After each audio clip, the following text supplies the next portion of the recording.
and good evening. It is the 14th of November. My goodness, Chuck. November 14th, 2023. Welcome to the David and Chuck Show here on the Tuscola Football Network, eNet Sports, Instagram, this other thing that I don't know anything about, YouTube, and something else that I don't know anything about that they just told me that this is what you got to do. But anyway, welcome, Chuck. How are you doing in Winston-Salem, North Carolina, wearing your Alma College shirt? Yeah. Wearing the Alma attire. Alma College first round playoffs start Saturday. They play 10-0 DePaul out of Indiana. If they win that, they play the mighty Mount Union Purple Raiders. Yep. But we got to first one first. We've got everything on here. I've got everything pulled up. Okay. It's ready to talk college football. Got a really good show tonight. Going to talk a little bit about the Mountaineers. Have Jonathan and the staff and the boys. It's 2024. They are already getting deep in 2024. We're going to spend some time talking about the change that yesterday, the announcement that came out from the other side of the county with Coach Chappell. We're going to talk some college football. We've got a special guest tonight, Coach Chuck Pfeiffer, the defensive line coach, recruiting coordinator at Mars Hill University, former Appalachian State great. That I know that would make you happy. It really makes me sad because, we're Western folks down here. The former Appalachian State great, 31 years, if I'm not mistaken. He has been on that staff with Coach Clifton up at right over the hill here at Mars Hill. And we'll have him on here in about 20 minutes or so. So real quick, Chuck, the Mountaineers they are already deep in, I guess they were behind last year because of whatever the situation that they had up there. But, boy, they have wasted no time moving on to 24 and working, and they are working hard, bigger, faster, stronger. I think that's the goal. So, a lot of water over and under the bridge in 23 for the staff, for the kids, for the community, and hate it for the seniors. Love those kids, and we've got some information, Chuck, that we really can't talk about yet. But we got some kids that are going to play on Saturday. Yeah, we got to. There's a few and maybe a few more. Yeah. A lot of people are behind the scenes. Yep.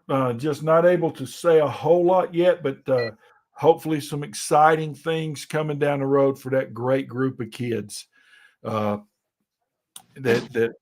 wore that tee and represent what that tee is all about. Is that Deuce back there? What shoes is he wearing tonight before we start? He's wearing them Smurf shoes. Will you take his man card from him? So anyway, big news out of Canton yesterday, early in the morning. Coach Chappell resigned after 11 years. Brett is, I've known Brett since he was there. A story real quick, Chuck. I like to tell my stories, and I know that you guys sometimes you roll your eyes, but had a place down at Douglas Lake for about 8 years, just a place for Janet and I. More me because Janet just kind of rolled her eyes and couldn't stand going down there, but go down there and act like we knew how to fish. I caught one fish in 5 years, Coach Matthews and I. But about 7 or 8 years ago, Janet Coach Matthews and I are out in the middle of the lake doing just piddling, goofing around, and we heard this, hey, hey, hey, and it was Brett and his family, and they had their boat, and it kind of became a thing with us for a long time. We'd go down there and we'd see them, and his kids would take off on the jet ski, and Janet would go, they're too young to do that. You need, and they would just laugh. And Janet, she worries about everything, but spent a lot of quality time with Brett, Lori, and just talking about life, talking about football, talking about Pisgah, talking about Tuscola. This is before Jonathan. He had was done. This was right when he did. I think his last couple of years is when we started this, and when he came home, he was his mindset was I'm done with this, and spent a lot of time talking about Jonathan, and just some quality time, and got to know him well, and I appreciate him, and things changed in April, and that doesn't mean I didn't like him any less, but things changed in April, and it's a Hatfields and McCoys, and you pick your side, and but I wish him nothing but the best. I wish he and his family well. God bless them, and I think that in my thoughts personally, he did a great job with that program. He did a great job with some trying circumstances in that community. So God bless him and Lori and the kids. Well, it was a shocker to say the least. Monday morning, getting the phone calls that he has stepped down. So if it's health reasons, then I hope that he takes care of himself, or whatever the reason is. He takes care of his business. His family comes first, and he's got one of the greatest kids I know today, and I call him Spider. Bryce Chappell, his boy, who is a huge, big-time prospect in wrestling. And he was wrestling down in Winston-Salem shortly after my heart attack when I moved and relocated down there. So I said, well, I'll come and watch him. So I went to the Joel Coliseum, and they were wrestling in the annex. And I was standing there, and he got on that kid like a spider. And I said, boy, your nickname, you are all Spider on that. So every time I see him, it's Spider Chat. He's got kids, and he's a good man. I don't know what happened. I don't care to know what happened. He's made that decision, or so be it. But well, can I again, as not as the guy whose kid is the coach over here, and not as the guy that's the business person, but as the guy that's trained, in my real world, as an investigator and as a detective, and to find out things, and to understand things that they don't want you to know. And if you don't, and if it's something that you don't want to discuss at this point, you just say, hey, David, I don't talk about it, and I'm good with that. But reading the article just leaves me asking a couple of questions. First of all, Brett's not in the article at all. There's not a thing from him, which is kind of shocking after 11 years. And it's very curt's not the word I'm looking for, and that's the wrong word. But the decision was made after careful analysis of all the components related to the football program, athletic department, and Coach Chappell. And we would like to express its appreciation to Coach Chappell and his contribution. I hope but we wish him success in his future endeavors. And I'm thinking, and again, my thoughts, because of in my real world, I'm thinking, I'm missing something here. And I don't, I'm not, this is probably not the forum to discuss all that, but I just wanted you, for me to tell you that my thought process is, I don't quite understand that. It's not my place to understand it, mind you, it's not my place, but at least That's what I'm thinking. I do have experience in having many of having to report on many of these resignations. They all come in different forms, and it's um, you can read. Having experience in that, you can read the release, and you can pretty much surmise, the truth in this. Same way with Fulmer. When he resigned, we did know that fact, but it was sort of a major blow. How great he was and all that stuff, but behind the scenes, you knew he was told he had to leave. This was a cold release, cold, no warning to it at all. And when a reporter or a journalist, a sports editor, some guy in the sports gets this, we have numerous questions. If we don't know, we can pretty much surmise where we can go and ask those questions. But my relation with Brett has been good, and as well with all his staff. So I choose, not being in that industry anymore, that I choose not to follow through on it, and just it happened. And Correct. Yeah. And I'm gonna toot your horn for just a second. And this is not a slide on anybody, because usually we're arguing, but man, that's missed around here. That's missed, and not just here, but in journalism and in print journalism in Western North Carolina in general. Is when the pot needed to be stirred, you stirred the pot, and you weren't. No. You weren't afraid to ask the tough questions. Now, did it make people uncomfortable? Yes. Did you anger some people? Yes. Uh, uh, and we're not, tonight's not the forum for that, but I can think of the article you wrote about NC State and Tennessee. I can think of the press conference after the Shrine Bowl, and I could go on and on and on, and for standing up for what you believe in. So, but or asking the tough question. That's how I should word it. So anyway,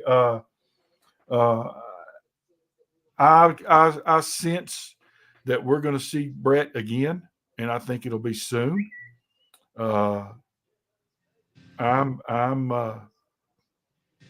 If he's happy, then I'm happy, because again, this year, Chuck, did me as personally, did I want to beat his teeth in? Hell yeah. I mean, there's no question, because this rivalry, as we spoke about, it is different. And even for the folks that aren't deeply involved, it's still personal. So yeah, did I want to beat him? Heck yeah. But man, I wish him and his family, and I'll say that one more time, Godspeed, good luck. And I have a feeling that he's not going to be far from the Mountain 7, and I think very soon, because Right. what I think is fixing to happen, as we talked about yesterday. Now, my scenario is a little bit different than everybody else's in our group, but that's just my sixth sense tells me that, and I think we're going to see him in 24. I don't think there's going to be any time off. Well, the athletic director at Pisgah is one of my all-time favorite people, Heidi Morgan, bar none. One of the most respected people that I've known that used to be a coach is the principal there in Clint Connor. I love Clint. Right. And Clint is like at the top of my list. And I have enormous respect for Brett Chappell. Quality guy. I don't know, but all these people that I like, something, it came out this way, and I'm just, look, we're grown ups and they're grown adults. He'll land on his feet, and get into a better situation. And Pisgah, for their reasonings, will go out and find themselves, a coach of equal or greater value to the program and to the fan base, and it'll be, that's just the way it goes. Let me say this: that's not about football. All right. Before we move on and get Coach Pfeiffer on here, and we start really digging into college football, because again, when we start this tonight, just know, and I'm going to say this before you do, I'm right, you're wrong, Pfeiffer's wrong, Crompton's wrong, Jonathan's wrong, Truitt's wrong, John Taylor's wrong, Lloyd's wrong. I'm going to win the day. But anyway, there's three things that when the flood came, that's a tough situation. I thought he handled it pretty damn well. Yeah. Then the second situation came, and they were gone for 2 years?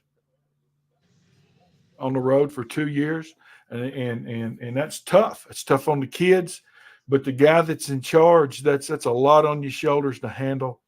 And the mill closing, I don't think, unless you live here, you understand. And I'm not talking about you, because you do understand that mill closing doesn't just affect. I mean, it affects every fiber of about everybody that live in Canton or in this county. So everybody was affected by it. And that football program over there was affected by it. Being on the road for 2 years it is no fun. So, and I think that and I was watching from afar. And, when John was at West Henderson, my personal focus was what was happening with the Falcons.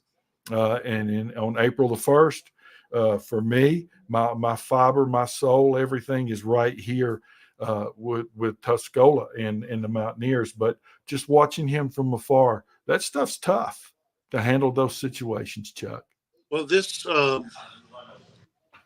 being in sports, particularly and specifically in sports in this county, is a different animal than any other place.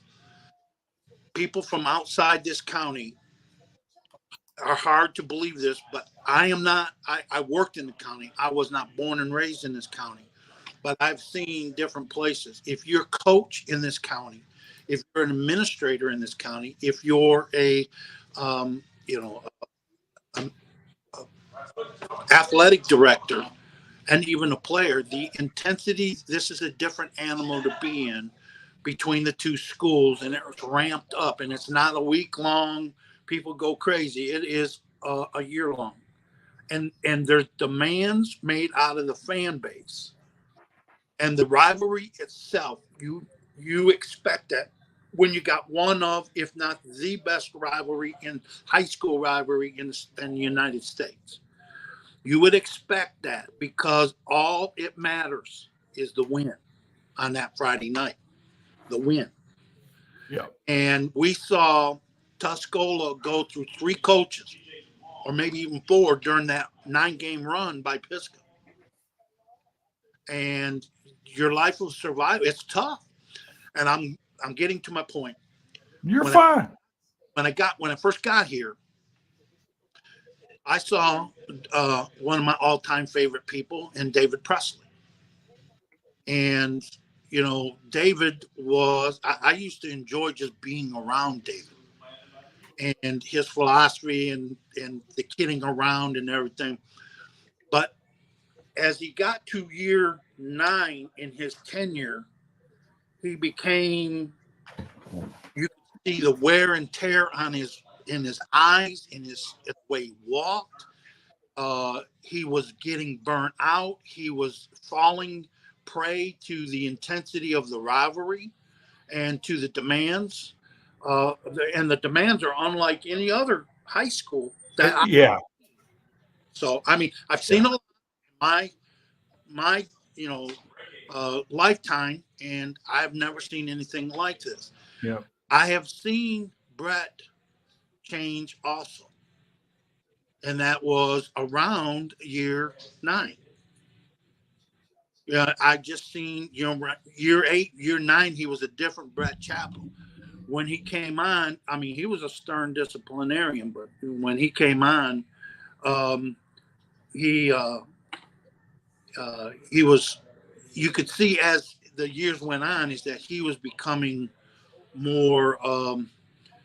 It wasn't. It seemed like it wasn't fun for him. So as I'm looking for all this, is I've seen people fall prey to the rivalry and to the demands made by the fan base and administration in this county.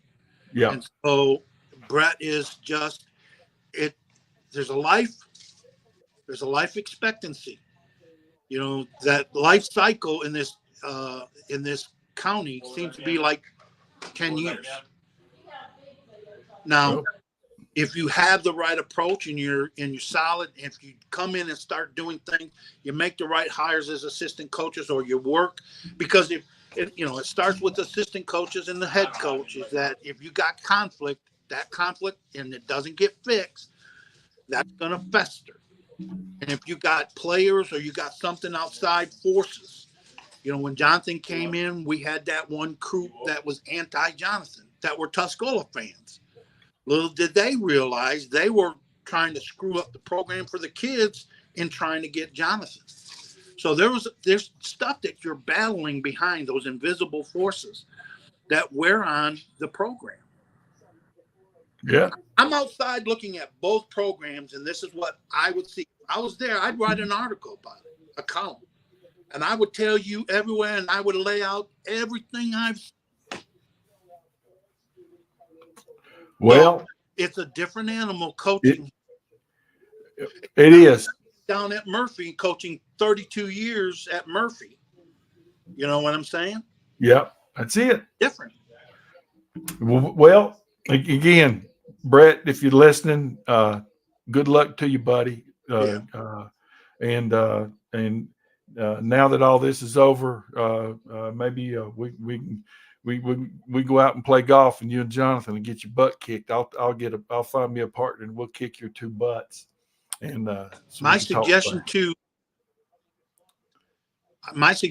to Pisgah and Clint, the people involved in the hiring, find somebody who can weather that storm, that has the thick skin, but the calmness about him to move forward and try to cross every T and dot every I from the initial phase that you hire him.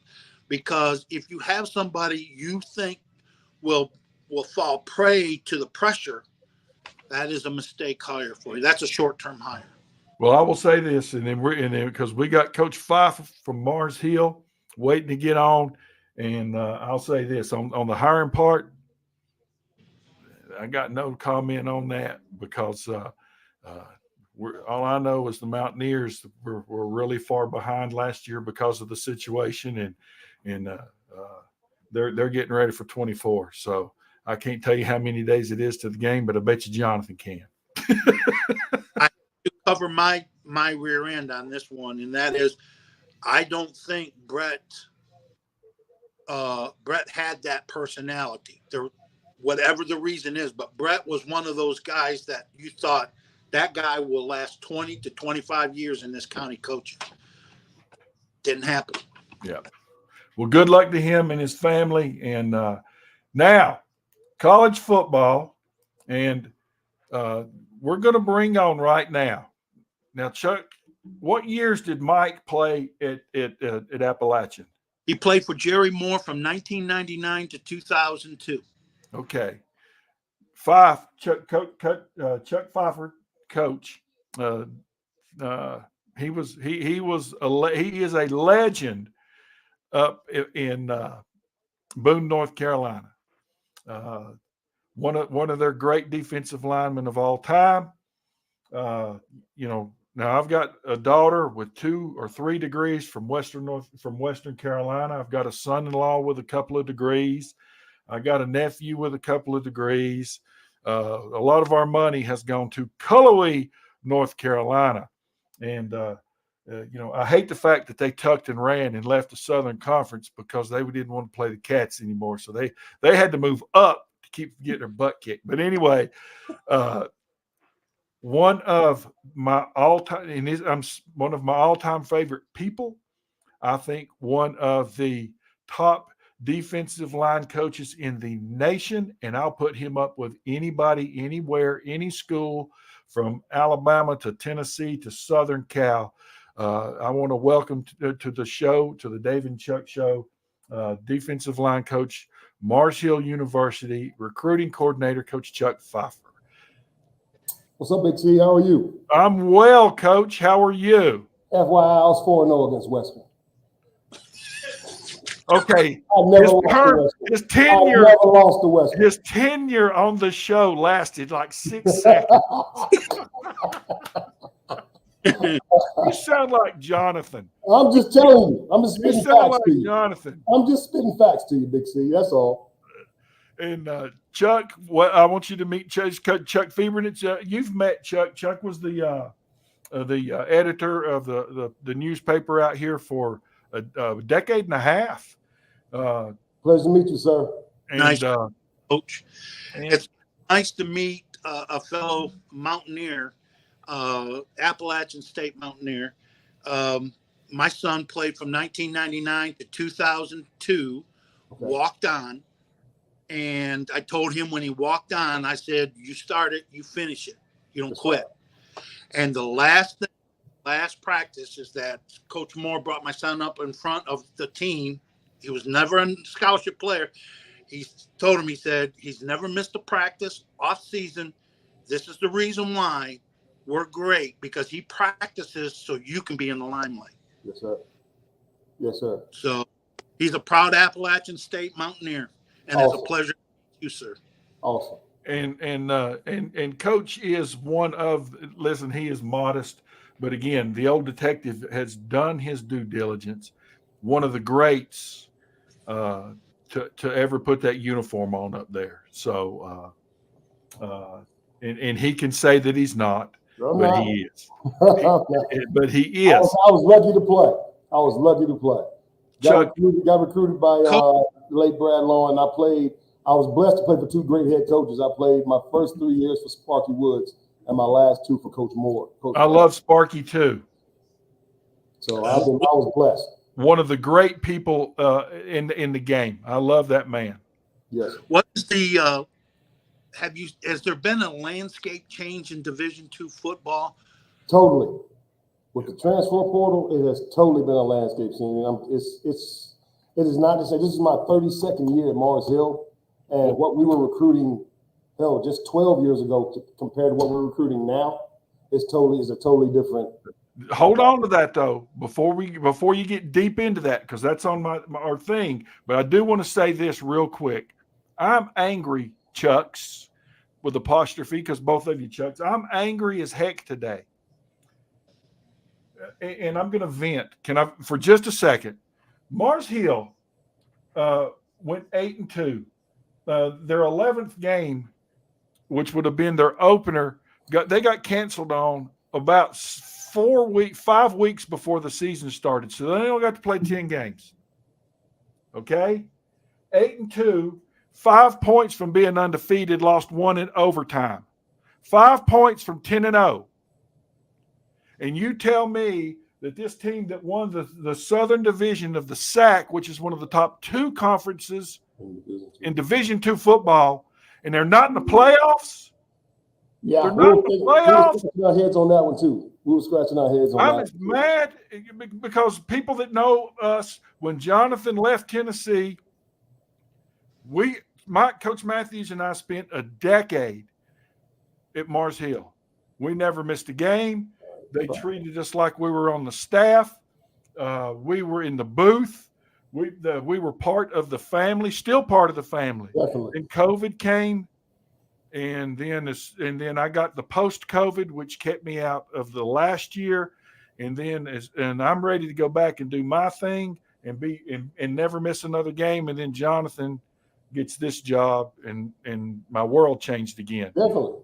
But I am so honest to goodness, and I'm talking to you right now, Mr. Fiebernitz. You are not a fan of the NCAA. You are not, and I am not. But and I know that you don't spend because we're going to talk about Alma College and in your team, the D3, in just a minute, when we finish all this. But how in God's name can you justify 10-2, 5 points from undefeated, lost one in overtime, and you can't make the playoffs? I can't justify it. It's because you're Mars Hill. I know the Mars Hill coach here. I don't, Coach Pfeiffer. If I'd like to know how you explain that to your team. How do you explain that to your seniors? You can't because the same thing happened to us pretty much last year. Yes. Last year we won the division, played Newberry, who won their division. Newberry beats us by 4 in the championship game, and neither one of us goes to the playoffs. So Newberry wins the conference outright, doesn't go. We're second in the conference, do not go. They take 2 other teams. So from the conference that you already beat. That we beat one of them, and Newberry beat one of them, and split with the other, lost to the other. So is there a way where the Mars Hill coaching staff can get some explanation? Well, we're looking at our rankings in the region. We didn't jump anybody above us. One team above us, the 9th rated team, dropped because they lost. We only went up 1 spot, so that didn't help us. We should have done our thing at Tuscaloosa. We did not do what we were supposed to do at Tuscaloosa, and we wouldn't even have this conversation because I wouldn't be able to be on the show because I'd probably be meeting right now. But if we had done our job in Tuscaloosa like we were supposed to, we wouldn't have this conversation. Right. And that's me looking at it, as politically correct as I can. I don't want to say it's the NCAA fault. We're not in this, that, third. If we won 2 Saturdays ago, we wouldn't be having this conversation. I understand what you're saying, but I won't, because you're going to be with us as we do this more than just tonight. Sweet. My question, kind of talk us through, not just you, but specifically you, but your staff that you guys got, and how long you've been there, and I mean, I think what you guys do, and I've looked at you, I've told Coach Clifton, I've told the president and the chancellor of the university, you guys do more with less than anybody in the country, and you've been there. How many years have you guys been together, your core group? Our core group, Coach Surratt, who's the OC of the core 4, this is his 28th year. Coach Clifton is on 31. I'm on 32. Coach Barnett's on 35. Wow. Coach, we have a lot of players, both seniors and all the way down, that told us they have watched this program from Haywood County and some outside of Haywood County. And, I'm a small college guy, D3, and David's also a Mars Hill guy. So what opportunity do you guys got at Mars Hill? It sounds to me that if you get the right people, you can get over this hump. So what do you tell your recruits about the opportunity at Mars Hill? Well, we're gonna do our best. We're not asking for anything above the norm. We just want to be on the same page with everybody. We're not asking to be on top of everybody. We don't want more. We want to be equal with everybody. And now let's kick off and see what happens. Okay, we're planting a seed to the point where we're gonna work our butts off. Okay, we're gonna work hard. We're gonna do what we're supposed to do academically. We're gonna be good citizens, and we just want you to be better men. We want you. We're giving us 4 for 40. That's what we're doing. You're staying with us for 4 years. We're preparing you as a man for the 40 next after you get out of here. Okay, so we can't give you all the bells and whistles. We have a great facility that we moved into in 2019 compared to where we were, and that has helped recruiting a lot. Our locker room is incredible. We've done some refabrications on our weight room and everything. So we can't sell them, the big hooplas and all that stuff, but we do a good job. Coach Clifton does a good job of letting us give the kids good stuff to wear, a product to put on the field, and we work our butts off to make sure that they're doing what they're supposed to do, academically and athletically. And talk about now we'll get back to what Chuck initially about like the transfer portal and how all this stuff has changed what you guys do and how you do it. Is that is that a question that you can answer? Yeah, sort of. I mean, because it's to the point now to transfer without sitting out in the past. Division I or 1AA athlete would have to sit if he wanted to stay at the same level. If they went down, they could play immediately. The portal has changed all of that now. Okay, I can go from playing at UT, and if I enter the portal, I can go play at Ole Miss the next year in the same conference with a different team. I don't have to go down to be eligible to play. I don't have to sit a year. Okay, we have a conference rule where if a kid's from Wingate and wants to transfer to Mars Hill, conference rule, he has to sit unless he's a graduate. Now, if he graduates, he can go anywhere in the nation he wants to, D2, 1, FCS, whatever. But it has changed the recruiting to the point where, one, we have to recruit our kids twice. Because if a very good player of ours is, prime example was Landon Honeycutt. He was a defensive player of the year in the conference last year. He's a 6'2", 235-pound linebacker that runs a 4.5. And we played ETSU. That sucker had 12 tackles. So as soon as the season over, who contacts him? ETSU. You know, every FCS team is trying to get that kid to leave them. Say, come on, you can step up. So we have to recruit those kids twice. And if I have an opportunity, if a school, not necessarily me, but if a school has an opportunity to recruit a defensive lineman that has played 2.5 years versus college competition compared to a defensive lineman who is 17 and is in high school, which one are we going to take first? And that is hurting the high school kid unless they're top-notch, however they label it, 5-star or whatever. You know, it's hurting the kid that we would usually recruit and redshirt and build, because not many schools are redshirting and building anymore. They're trying to get the quick fix and win right now, and that's what the portal really is. Coach, one of the things that is, to me, is very important if I was a player is the incredible continuity of your staff at Mars Hill. To me, that tells me that you truly are a band of brothers. When you've been coaching for somewhere around 3 decades all together. Yes. And I think that's an important aspect. Do you think that portal gets in the way of that and selling that feature? Sometimes. Now, parents love it. Moms and dad loves the fact that we're together. We've been together that long because they see the big picture of, hell, I'm coaching former players' kids. You know what I'm saying? I'm coaching one of my defensive linemen. I'm coaching his son. So if a former player trusts his son with me, then there's an opportunity that I want my son to play here too. But being a porter is not really much. You will find a few. There's not really much. I don't say it's drastic as loyalty to portal guys as there is to kids who come from ground zero to fifth-year senior or senior. You know, we're kind of skeptical on certain transfers, okay? Because, what have they invested other than the fact that they've come here and they've met a couple of guys, okay, I'm going to come to Mars Hill. They win and I'm going to come there, Not much investment as compared to, matter of fact, my defensive end who finished his last game, 3rd in the nation in sacks, came as a 183-pound tight end from Charlotte. And now he's probably be first-team All-American. And he has invested from his freshman year to now, which is his 5th year.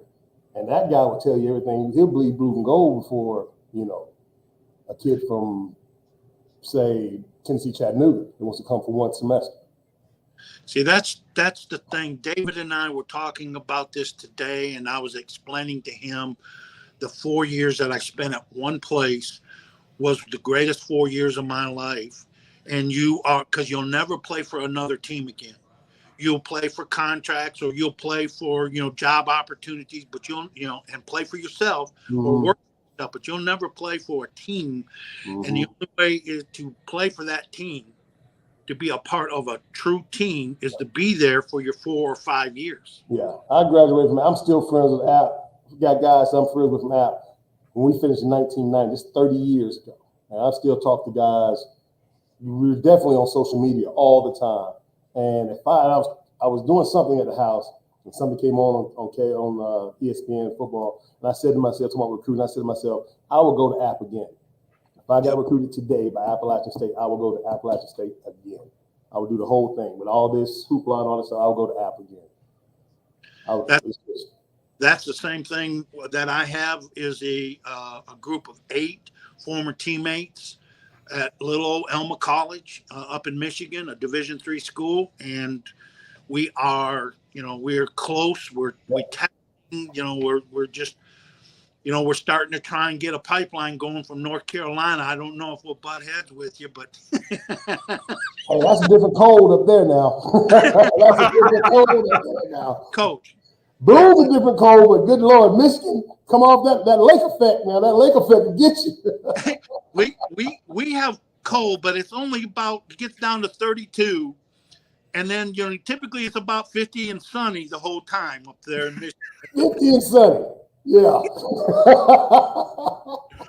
So, anyway, let's talk playoffs, but let's not talk. Real quick, Chuck. Alma's opening up against who?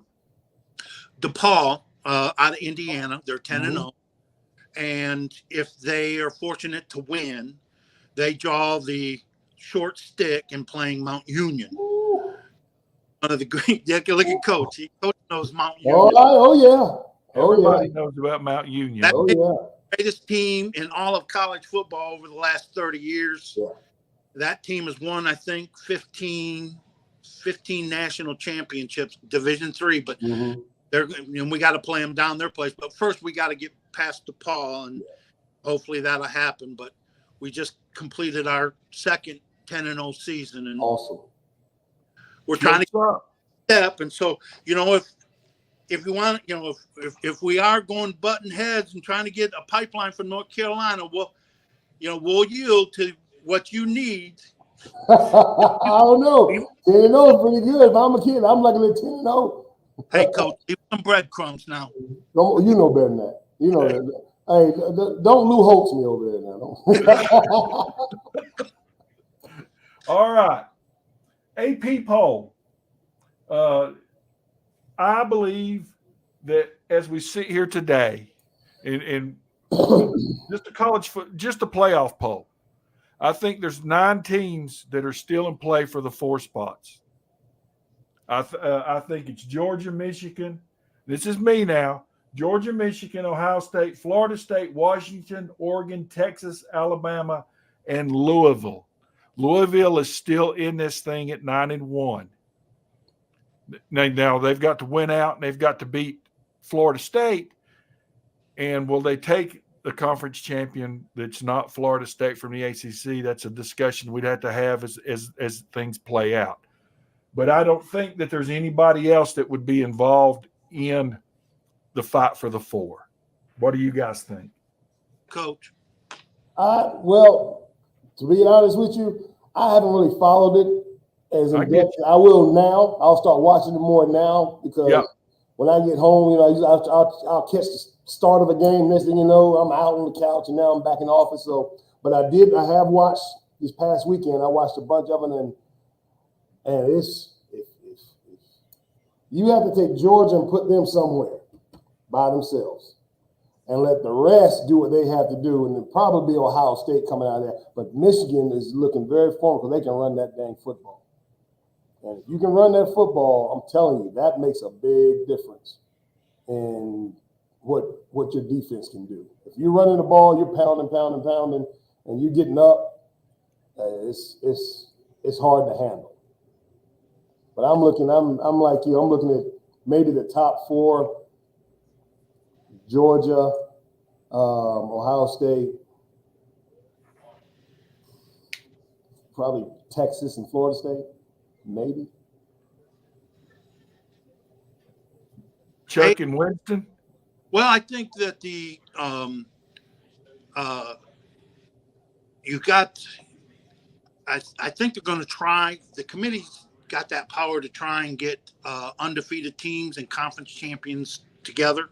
You have on your resume, I'm undefeated and I'm a conference champion.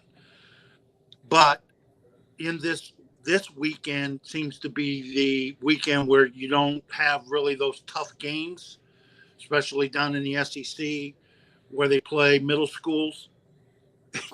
And you hear that, don't you? Big C, you hear that, don't you? Yeah. You hear that. But next week, and then for the conference championship, I think there's so many things that can happen. It's just, I think that's what the committee's going for. But you'd have to have a crystal ball to say, okay, who's going to finish undefeated and who's going to be conference champions. Well, Georgia and Alabama are playing each other in the SEC championship game. Ohio State and Michigan are playing next week. So that's, there's 3 undefeated teams that 2 of them could take a loss. Right. And we know that Ohio State and Michigan, somebody's taking a loss. Right. Right. If Alabama beats Georgia and they win the SEC and they have the 1 loss, but Texas wins out and wins the Big 12 and has 1 loss, who do you leave home? Texas beat Alabama. We're sleeping on Washington now. No, I'm not. He said, no, I'm not. I'm not. But I'm just asking that question about Georgia, Alabama, and Texas, because you can't take them all. And if Georgia loses the SEC championship game to Alabama and Texas wins out, and you got 3 undefeated teams or 2 undefeated teams in that, you got a choice to make. Okay, in that scenario, you have Alabama 1 loss, SEC champion. Highly ranked Georgia and 2-time defending national champion with 1 loss, but not a conference champion. That's 2. You have winner of Michigan and Michigan and Ohio. That is, one of them is going to have a loss and a conference and be a conference, and so one will be undefeated and a conference champion. So providing that nobody stubs their toe this Saturday. Then you got what Coach mentioned, which I keep forgetting. You got to look at Texas. If they run the table, then you got Texas in that mix. And then, as Coach said again, don't forget about Washington. Correct. And if they run the table, so there's 5 teams looking for 4 spots. Actually, there's 6 teams looking for 4. 16. So, Big Crump, are you politicking for adding more teams to the playoff picture? I'm kind of, here we are. Next year, there's going to be 12. Yeah. Okay. We're going to be sitting here next year going, well, who's that 13th, 14th, and 15th team? I've always thought that 4 was too few, because what's the difference between what you guys do, the number and yours? What's the difference between FCS, the number that they have, and these guys? Besides the fact that you attach it to a bowl game. Bowl and get a lot of this, a lot of money. Yep.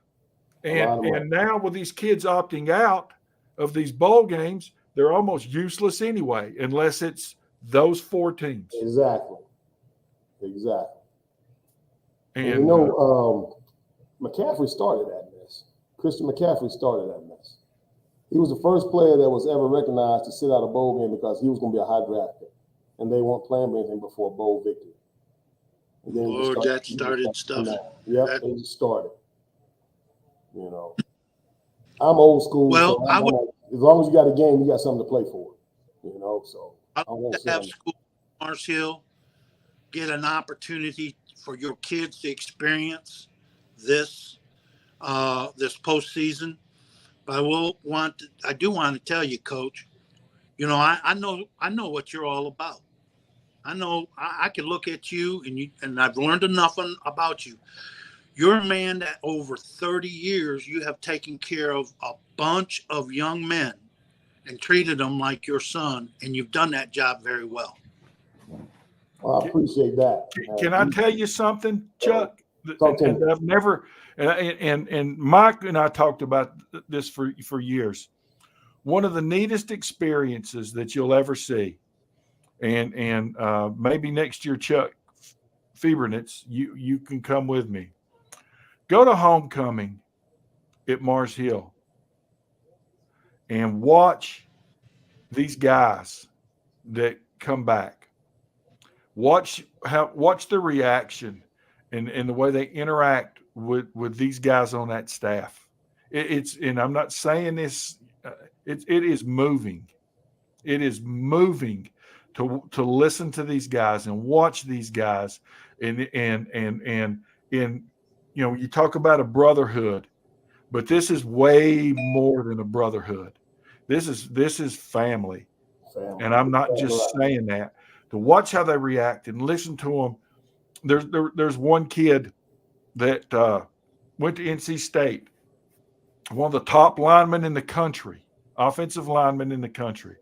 Went to NC State, great kid, just things just didn't work there.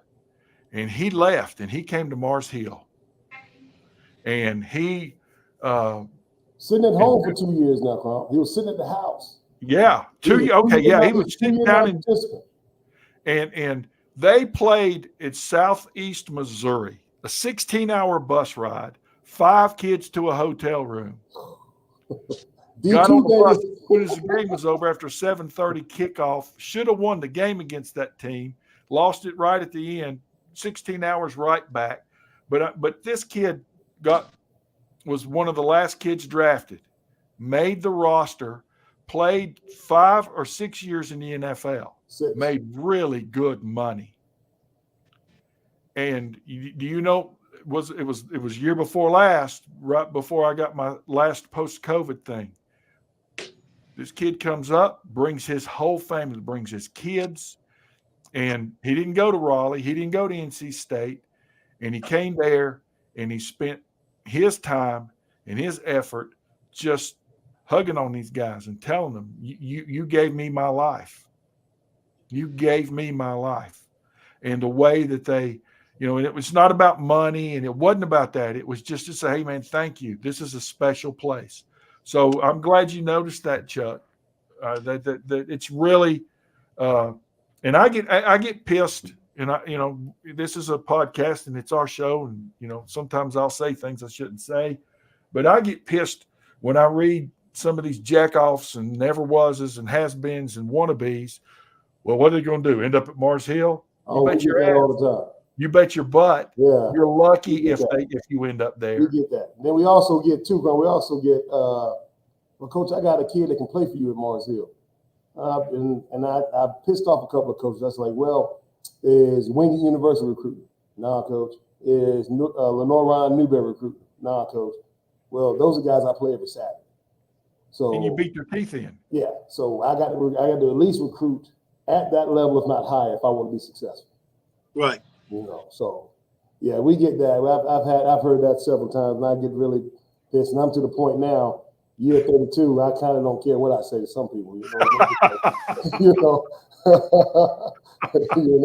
So we can't say it here. When we get off the air, Chuck Fiebernitz, I'll tell you the story. One of the greatest football things I've ever seen. Defensive line coach, and I'll just go quickly. Defensive line coach. They're playing at Tusculum. And we have the number 1 running back in the nation. He won the Division II version of the Heisman. But a great football game, high-scoring football game. And Coach Surratt calls just a down the seam, a bomb. Just throw it as far as you can. Our best guy's going to go catch it. Kid goes down the sidelines, ball hits him in the hands, and he drops it. He's a foot from Coach Fife. He just pats him on the top of the head. That's all right, son. That's all right. It's okay. You'll catch it next time. Surratt calls the very same play.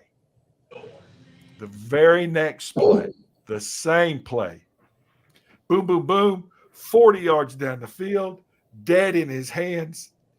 The kid drops it. It's not the wide receiver coach. It's not the head coach. It's not the offensive coordinator. The defensive line coach snatches him and says, "Get off the field. I don't want to see you again today." That's one of the greatest things I've ever seen. This kid's eyes were this big, and it's one of the best things ever. We won the ball game. It was a great game. I'm surprised you remember that one. I have seen, the comeback at Catawba. Oh, yeah. The comeback at Catawba is probably one of the top 2 football games that I've ever been privileged to see. Just great things, and you'd love it, Chuck. You'd love, and I've told you for years, come with me, just trust me. It is that good. Indulge me a little bit, Coach. 32 years, 31 years, over 3 decades. Do you have a most memorable moment at Mars Hill that you could tell us? Football wise, I Yeah. think the first conference championship we won in 11, after going 1-10, 3-7, 3-8, 5-5, and then we went 9-2 and finished 9-3, lost in the second round of playoffs. That first conference championship was just ridiculous. And then winning the division last year, kind of we went from being as high as we could to losing by 3 points at Newberry the next week, and just kind of, But one of my favorite pictures I put on Facebook about every other year is we had 19 guys graduate one May, and they were all football players, and they all took the picture together, and everybody was holding the paper, and I had that picture on my wall, and that's probably the best. That's the best feeling when the guys come out, when they come to graduation, and you're there, you see them walk across the stage, and you say, well, you didn't get paid, but that's what the hell it's worth, right? That's what it's about. At our level, that's what it's really about. We'll have 1 or 2 that'll be piqued interest in the NFL, but it's about them suckers getting that paper that they can never take away from them, because football can leave them tomorrow. Once they get that dang diploma, that's all she wrote. They'll never take that from you again. So it's just so many over these years. Even some practices that, you kind of like, wow, that was awesome. Stuff that happens, and it's all it runs a little bit together. Do you have somebody that came on to the program that, maybe at the bottom of the poll as far as athletic ability, but because he followed you guys and followed your leads and listened to you, is there some guy that you sit there when he left after his 4 or 5 years, you look at him and go, I am proud to be that kid's coach? Do you have any of those players? Oh, we have several of those, because we don't recruit a lot of 4-star, 5-star kids. We recruit some good, decent athletes, but we recruit a lot of kids that trust the process to the point where, either you're gonna get better, you're gonna get worse. You're not gonna stay the same. And majority of them get better because they believe in what we're trying to teach them. And there's been several defensive linemen over the years that, as a matter of fact, the one that I talked about earlier, Demicky Lamboni, number 42, he was 183 pounds as a freshman. Okay? He was a tight end / DN. Okay, and I'm watching him, and I'm like, this kid here will never play it down at Mars Hill. He's too little. He's not very, very flexible. He's stiff. But that sucker stayed every summer. Never missed meetings, never missed class, did everything I asked him to do. 5th-year senior, because of COVID. He is 3rd in the nation in sacks, 4th in the nation tackle for loss, graduated, working on his master's, and he will be more successful than I wish I could be. And I'm proud of him because of where he came from. And he's just one of many. He's from Charlotte, North Carolina, and I'm very proud of him. You're a classy man. Every year you take a bunch of parents' boys, and after 4, maybe 5 years, you turn them back and you say, "Here's your son. He's a man now." I tell them right off the bat now. I say, look, now it's hard to play for me. I said, I am very demanding as a coach, and I let them know right off the bat. I said, because you're gonna play for me, there's certain things that I have expectations of you, and I can get pissed. It's easy for me to get over being upset, being mad, than it's for me to be disappointed. So if I get disappointed in you, you might have some issues. Don't disappoint me. Just, you can piss me off. I don't care about that. That happens. That's coach, player. All right, that happens. I piss you off too. Okay, I'm trying to make you as uncomfortable as possible to make you comfortable in playing, so that anything that happens to us, we're prepared for it mentally and physically. So, say that again. I'm gonna make you as uncomfortable as possible to make you play comfortable.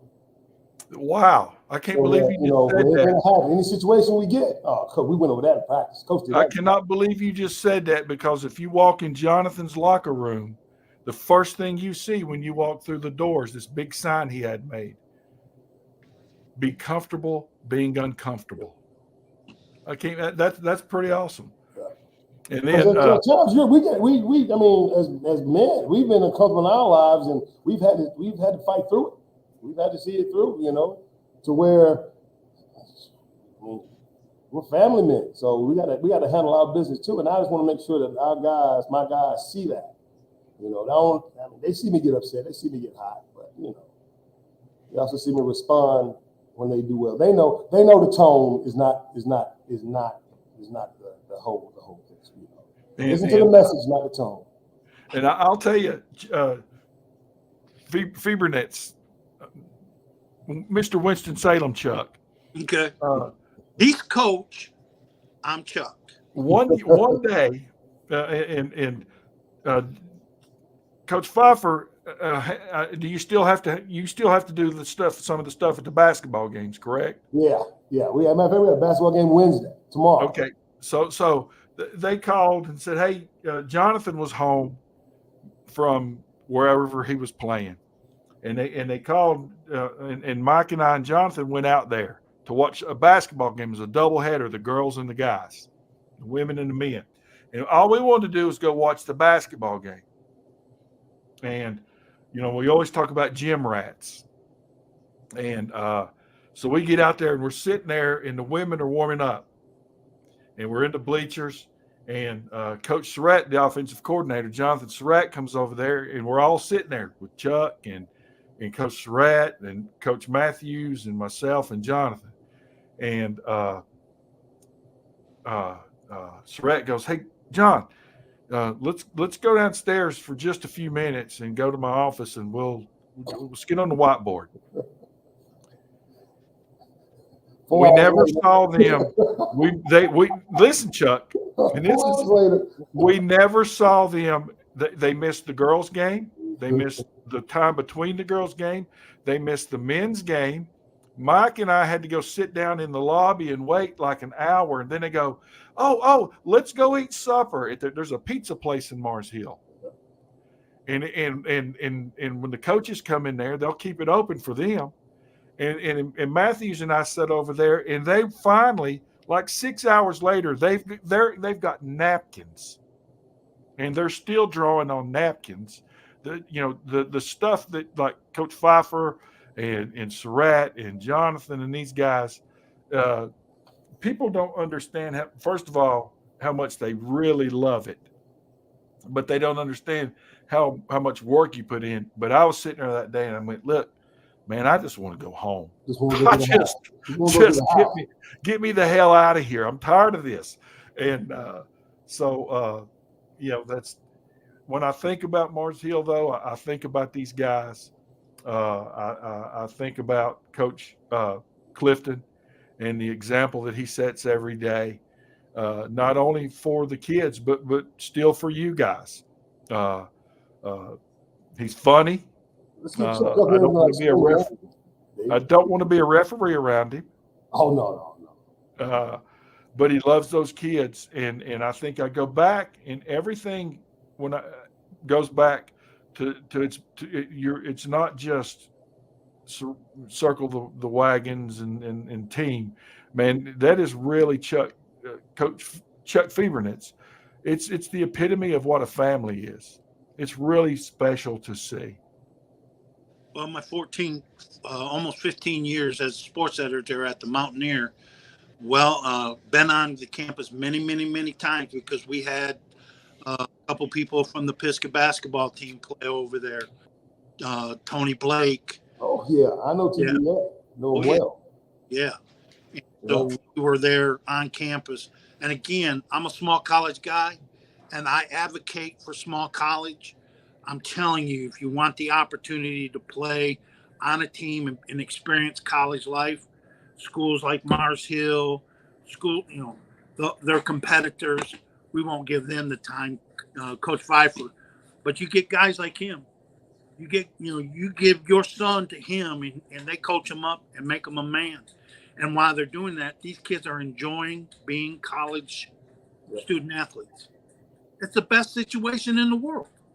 I would get on Tony's butt too, because one of Tony's good friends was an offensive lineman that I recruited, so they're always hanging together. So I treated Tony like he was a damn football player. So you go to class, good. You better have your little narrow button class. I'm gonna run the piss out of you too. I don't care, Tony's one of mine too. Even though he was basketball, he's one of mine too. Just I'm gonna run you too. I'll run you too, Tony. He can run all day though. It didn't bother him at all. So let's do this. Hey, we gotta get Chuck up here spring practice. They've spring game. Yeah, it's soon, and I'll go, and Chuck will come.